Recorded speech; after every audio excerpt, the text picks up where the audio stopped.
10 محرم کی صبح کو عمر بن سعد نے اپنے لشکر کو 4 گروہوں میں تقسیم کر کے ہر گروہ کا ایک امیر بنایا، جس میں ایک کا امیر حر بن یزید کو بنایا۔ ادھر حضرت حسین رضی اللہ عنہ نے بھی اپنے ساتھیوں کی صف بندی فرمائی۔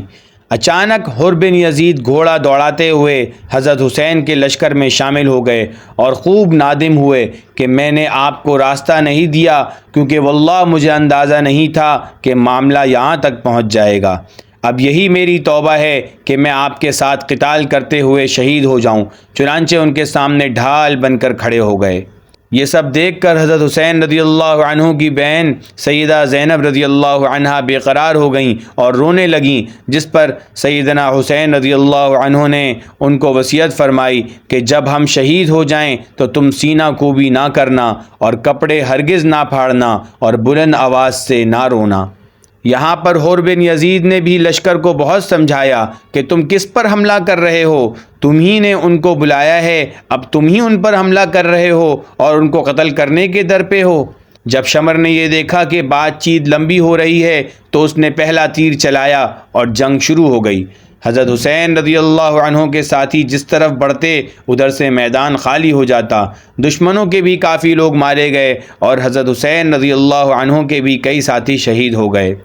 اسی اثناء میں ظہر کی نماز کا وقت آیا۔ حضرت حسین رضی اللہ عنہ نے کہا کہ جنگ ملتوی کرو، ہم نماز ادا کریں گے، مگر اتنی گمسان کی جنگ میں کون سنتا تھا، وہ لوگ نہ رکے۔ چنانچہ حضرت حسین رضی اللہ عنہ نے اپنے چند ساتھیوں کے ساتھ ظہر کی نماز صلاۃ الخوف کے مطابق ادا فرمائی۔ اب جو لوگ آپ کے ساتھ رہ گئے تھے ان کو اس بات کا اندازہ ہو گیا تھا کہ نہ تو ہم حضرت حسین رضی اللہ عنہ کو بچا سکتے ہیں نہ خود بچ سکتے ہیں۔ چنانچہ ہر ایک کی خواہش یہی تھی کہ حضرت حسین رضی اللہ عنہ کے سامنے پہلے وہی شہید کر دیا جائے، اسی لیے وہ سب مزید ڈٹ کر مقابلہ کرنے لگے۔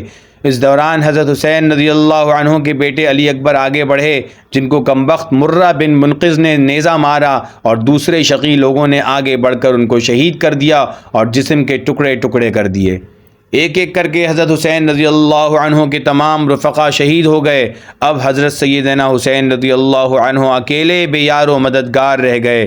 مالک ابن نصر شقی القلب نے حضرت حسین کے سر پر تلوار سے حملہ کیا، جس سے وہ شدید زخمی ہو گئے۔ اس کے بعد انہوں نے اپنے چھوٹے بیٹے کو بلایا اور گود میں بٹھایا۔ ظالموں نے اس بچے کو، جس کا نام علی اصغر تھا، اس کو بھی شہید کر دیا، جن کا خون حضرت حسین رضی اللہ عنہ نے زمین پر بکھیر دیا اور دعا کی، یا اللہ تو ہی ان ظالموں کا حساب لینے والا ہے۔ پیاس کی شدت سے بے تاب ہو کر حضرت حسین رضی اللہ عنہ دریائے فرات کے قریب تشریف لے گئے، جہاں سے جانور تک پانی پی رہے تھے، مگر اہل بیت کو پانی پینے کی اجازت نہ تھی۔ مگر شمر ملعون نے 10 لوگوں کے ساتھ حضرت حسین رضی اللہ عنہ کو گھیر لیا۔ تاریخ گواہ ہے کہ جس شخص کے گھر کے تمام افراد اس کے سامنے شہید کر دیے گئے، جو خود زخموں سے نڈھال ہو، ایسے دلیرانہ مقابلہ کر رہے تھے کہ جس طرف کا رخ کرتے ادھر سے لشکر چھٹ جاتا اور سب پیچھے ہٹ جاتے۔ شمر نے جب یہ دیکھا کہ اکیلا کوئی بھی حضرت حسین رضی اللہ عنہ سے مقابلے کی ہمت نہیں کر رہا اور کوئی یہ گناہ اپنے سر نہیں لینا چاہتا، اس نے سب کو کہا کہ سب یکبارگی سے حملہ کرو۔ چنانچہ سب نے نیزے اور بھالوں سے ایک ساتھ حملہ کر کے حضرت حسین رضی اللہ عنہ کو شہید کر دیا۔ اس کے بعد اس نے خولہ بن یزید سے کہا کہ ان کا سر کاٹ لو۔ وہ آگے بڑھا مگر اس کے ہاتھ کانپ گئے اور وہ سر نہ کاٹ سکا۔ بدبخت سنان بن انس نے یہ فعل سر انجام دیا۔ جب حضرت حسین رضی اللہ عنہ کے جسم مبارک کو دیکھا گیا تو 33 زخم تلواروں کے اور 34 زخم نیزوں کے تھے، تیروں کے نشانات اس سے علیحدہ تھے۔ رضی اللہ عنہم و ارضاہم۔